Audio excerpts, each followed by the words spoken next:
এই ভিডিওটা তাদের জন্য যারা ফোন চার্জে বসিয়ে ফোন ঘাটাঘাটি করে, তাদের জন্য এই ভিডিওটা অবশ্যই দেখা উচিত। ভিডিওটাকে দেখুন।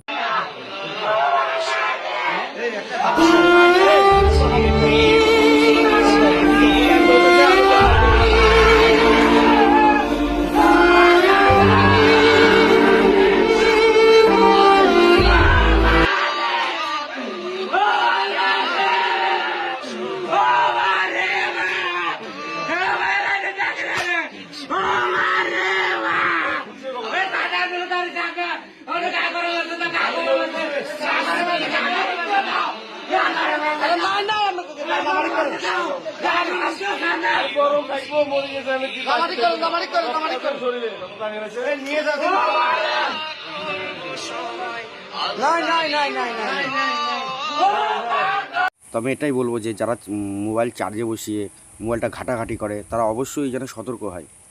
ঘাটাঘাটি করবেন না, কারণ দেখেছেন তো একটা এই যে ভদ্র মহিলাটার দিদি ভাইয়ের কী অবস্থা হয়েছে।